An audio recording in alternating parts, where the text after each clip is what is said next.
Shalom adik-adik. Nah, di pagi hari ini kita akan memuji Tuhan dengan pujian mengatakan pujilah Tuhanku.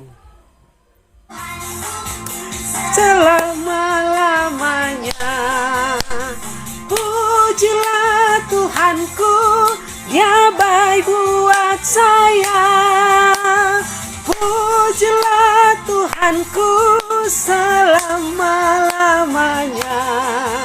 Ku tak dapat lepas cintanya Tuhanku. Pujilah Tuhanku selama-lamanya. Pujilah Tuhanku, Dia baik buat saya. Pujilah Tuhanku selama-lamanya. Ku tak dapat lepas cintanya Tuhanku.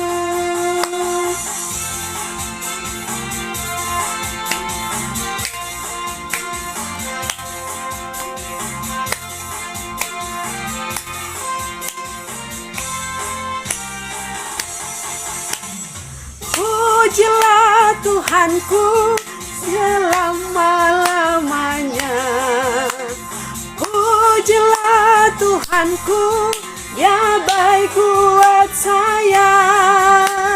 Pujilah Tuhanku selama-lamanya. Ku tak dapat balas cintanya Tuhanku. Ya, adik-adik, kita masih terus memuji Tuhan. Ada satu pujian lagi kita akan nyanyikan, yaitu puji Tuhan selalu, mari kita puji Dia. Memuji Tuhan selalu, mari kita puji Dia.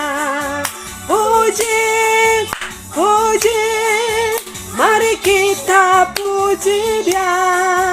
Puji, puji, mari kita puji Dia. Memuji Tuhan selalu, mari kita puji Dia. Memuji Tuhan selalu, mari kita puji Dia. Puji, puji, mari kita puji Dia. Puji, puji, mari kita puji Dia. Puji Tuhan selalu, mari kita puji Dia. Memuji Tuhan selalu, mari kita puji Dia. Puji, puji, mari kita puji Dia. Puji, puji, mari kita puji Dia. Adik-adik, kita siapkan hati untuk kita beribadah kepada Tuhan. Untuk itu siapkan Alkitab, siapkan nyanyian rohani, dan kita akan siap dalam ibadah.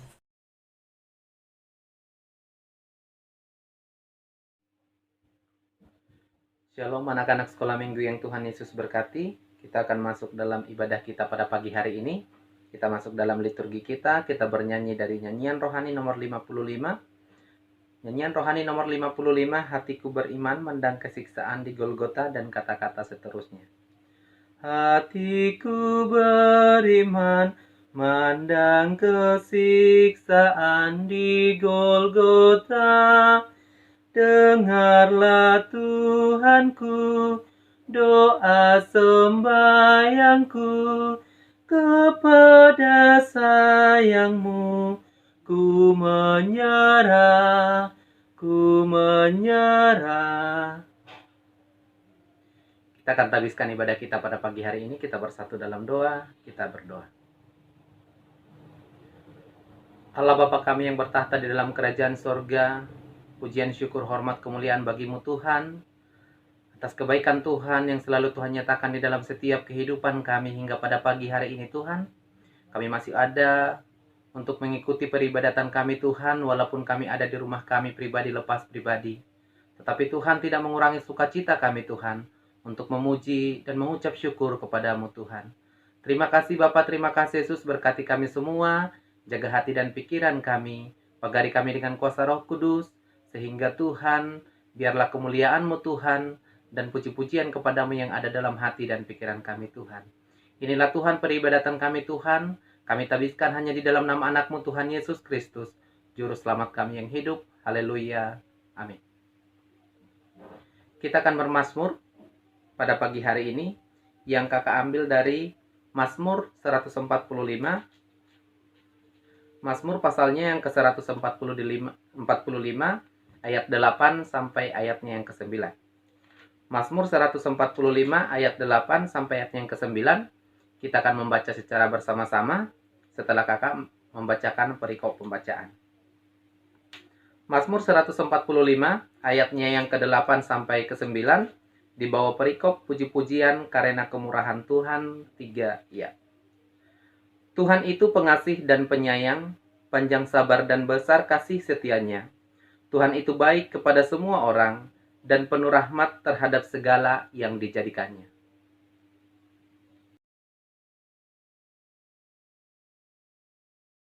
Adik-adik yang Tuhan Yesus Kristus kasihi, kembali lagi kita bertemu di Minggu Adventus yang ketiga. Kita akan belajar firman Tuhan, dan olehnya kakak mengawali pemberitaan firman Tuhan kita di hari ini. Kakak mengajak kita semua untuk lipat tangan, tutup mata, dan kita berdoa. Mari kita berdoa.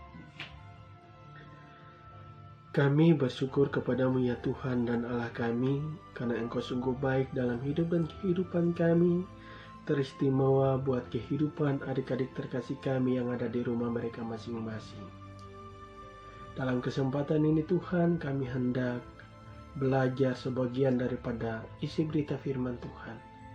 Kami mohon Tuhan, kuasa Roh Kudus-Mu dicurahkan atas kami, memampukan kami, agar kami dapat melakukan apa yang menjadi kehendak Tuhan dalam hari-hari hidup kami, dari hari lepas ke hari. Berfirmanlah kepada kami ya Tuhan, karena selaku anak-anak Tuhan, kami siap membaca firman-Mu. Amin.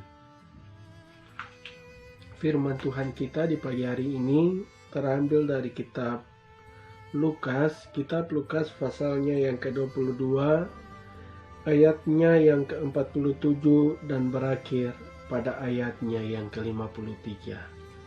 Adik-adik yang sudah membuka, mata semua tertuju pada Alkitab dan kita baca secara bersama-sama. Lukas 22 ayat yang ke-47 dan berakhir pada ayatnya yang ke-53 di bawah perikop Yesus ditangkap. Waktu Yesus masih berbicara, datanglah serombongan orang, sedang muridnya yang bernama Yudas, seorang dari ke-12 murid itu, berjalan di depan mereka. Yudas mendekati Yesus untuk menciumnya. Maka kata Yesus kepadanya, "Hai Yudas, engkau menyerahkan anak manusia dengan ciuman?" Ketika mereka yang bersama-sama dengan Yesus melihat apa yang akan terjadi, berkatalah mereka, "Tuhan, mestikah kami menyerang mereka dengan pedang?" Dan seorang dari mereka menyerang hamba imam besar sehingga putus telinga kanannya. Tetapi Yesus berkata, "Sudahlah itu." Lalu ia menjamah telinga orang itu dan menyembuhkannya. Maka Yesus berkata kepada imam-imam kepala dan kepala-kepala pengawal bait Allah serta tua-tua yang datang untuk menangkap dia. Katanya, "Sangkamu aku ini penyamun, maka kamu datang lengkap dengan pedang dan puntung? Padahal tiap-tiap hari aku ada di tengah-tengah kamu di dalam bait Allah, dan kamu tidak menangkap aku. Tetapi inilah saat kamu, dan inilah kuasa kegelapan itu. Sampai sekian jauh pembacaan kita di hari ini. Berbahagialah kita semua yang telah mendengar dan mau memberlakukannya dalam hari-hari hidup dari hari lepas hari. Tuhan Yesus memberkati.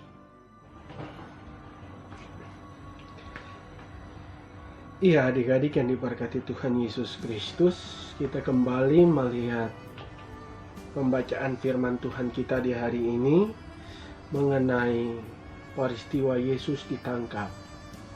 Nah, ada beberapa hal yang kakak mau ajak adik-adik untuk kita lihat dan kita cerna dari bacaan kita di pagi hari ini. Yang mau kakak bilang, yang pertama itu dari pembacaan kita ini ada 3 hal yang bisa kakak lihat. Yang pertama, masalah yang pertama yang muncul di dalam pembacaan firman Tuhan kita ialah tentang pengkhianatan. Itu masalah yang pertama. Masalah yang kedua adalah tentang masalah kekerasan. Dan masalah yang ketiga, bukan masalah, tapi hal yang ketiga adalah tentang mujizat. Nah, mari kita sama-sama belajar mengenai pengkhianat. Kakak mau tanya adik-adik, dalam bacaan kita kira-kira siapa yang disebut pengkhianat? Ya, kalau menurut pembacaan firman Tuhan, yang jadi pengkhianat adalah Yudas. Yang jadi pengkhianat Yesus Kristus adalah Yudas. Mengapa dia disebut pengkhianat? Yudas disebut pengkhianat karena Yudas tidak setia kepada Yesus Kristus. Orang pengkhianat itu orang-orang yang tidak setia. Tidak setia kepada pemimpin. Tidak setia kepada orang tua. Itu yang disebut orang-orang pengkhianat. Adik-adik di rumah bisa dikategorikan sebagai pengkhianat atau tidak? Masing-masing jawab dalam hati. Kakak juga kadang-kadang bisa disebut sebagai seorang pengkhianat. Karena apa? Kadang-kadang lari dari tugas dan tanggung jawab. Orang kalau lari dari tugas dan tanggung jawab itu juga kadang-kadang disebut pengkhianat. Tidak mampu lalu lari meninggalkan tanggung jawab. Itu contoh.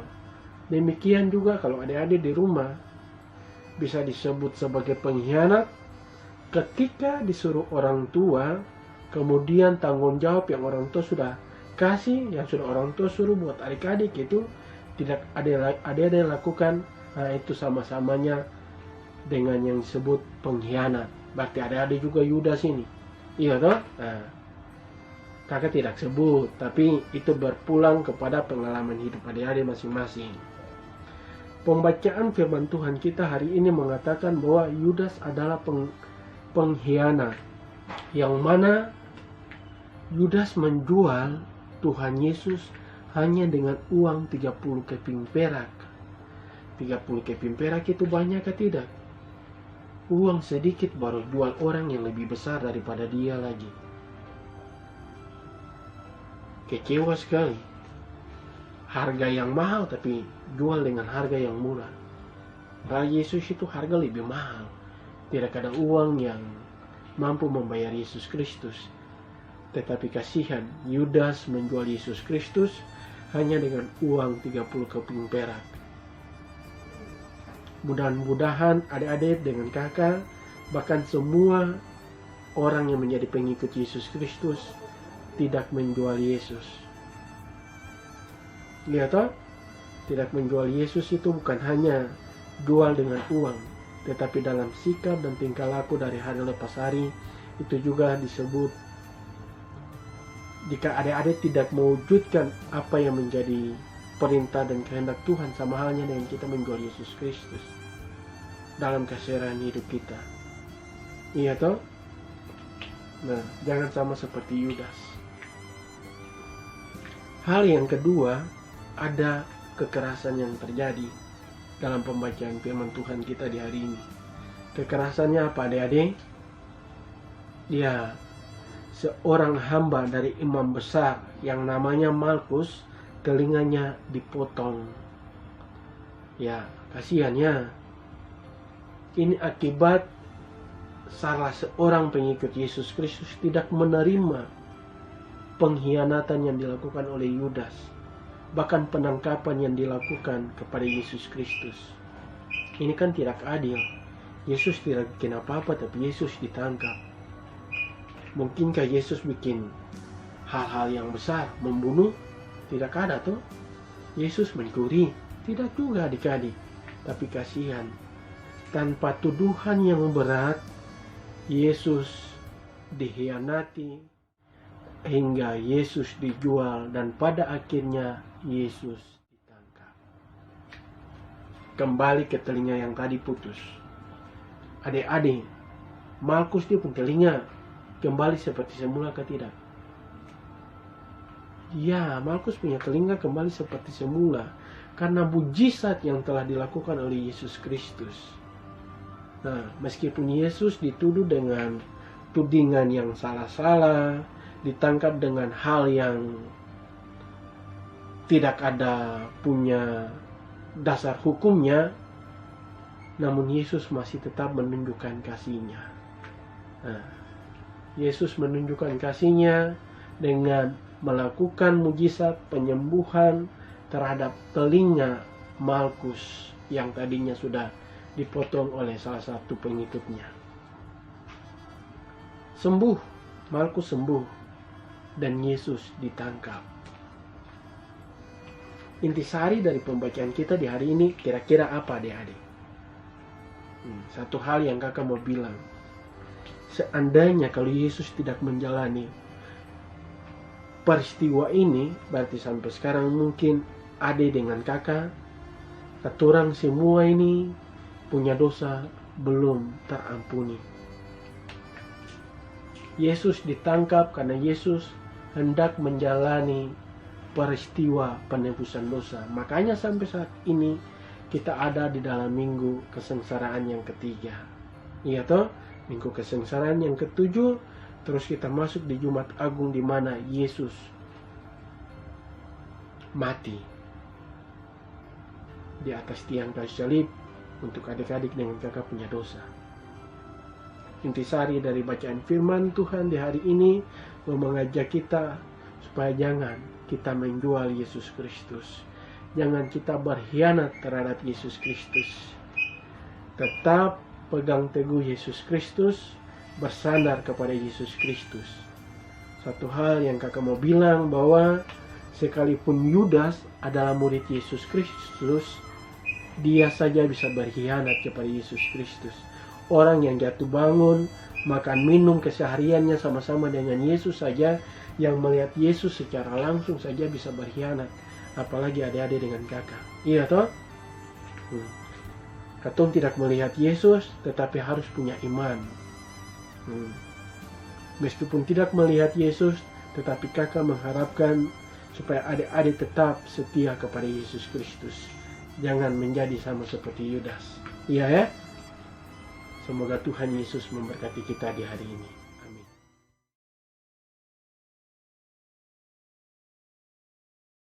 Kita akan masuk dalam doa. Berdoa dimulai. Tuhan, Allah Bapa yang baik, ada lagi ucapan syukur karena segala kebaikan yang Kau berikan dalam hidup kami, Tuhan. Tuhan, terima kasih pada pagi yang indah ini kami sudah memuji, memuliakan nama-Mu, serta teristimewa Tuhan kami sudah membaca sedikit daripada firman-Mu. Terima kasih Tuhan untuk kesempatan ini. Biarlah Engkau memberkati kami, anak-anak sekolah minggu. Jadikan kami sebagai pelaku firman-Mu, bukan cuma sebagai pendengar Tuhan, tetapi kami mau mengerti dan melakukannya dalam kehidupan sehari-hari. Tuhan Yesus, kami juga berdoa di pagi ini untuk kami, anak-anak sekolah minggu. Tuhan, lindungi kami sepanjang minggu ini Tuhan, dari anak TK sampai kelas Alkitab Tuhan. Dalam bermain kami, di rumah, di sekolah, dimanapun kami berada Tuhan, Engkau menyertai, jaga, lindungi kami, biarlah sehat selalu, mau ada bersama dengan kami. dan Engkau menjauhkan segala hal-hal yang tidak diinginkan Tuhan daripada kami. Berkati juga orang tua kami yang dengan setia masih mau mengajarkan kami Tuhan, mendidik kami, membawa kami untuk mendengarkan, melihat firman-Mu walau hanya lewat HP Tuhan. Engkau menjaga sertai mereka, berkati pekerjaan usaha mereka, biarlah itu menjadi berkat buat keluarga kami masing-masing.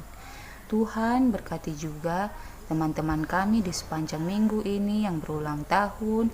Engkau tambahkan umur, berikan kesehatan, kepandaian, kepintaran Tuhan yang hanya berasal daripada-Mu. Terlebih Tuhan, jadikan kami anak-anak yang takut akan Engkau.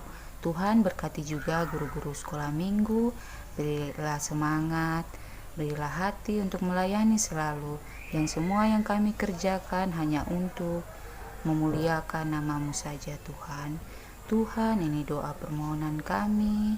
Kami juga berdoa buat pandemi yang berlangsung di Kabupaten Asmat ini Tuhan, biarlah ini mau cepat berlalu dan kami dapat beraktivitas seperti yang biasanya lagi.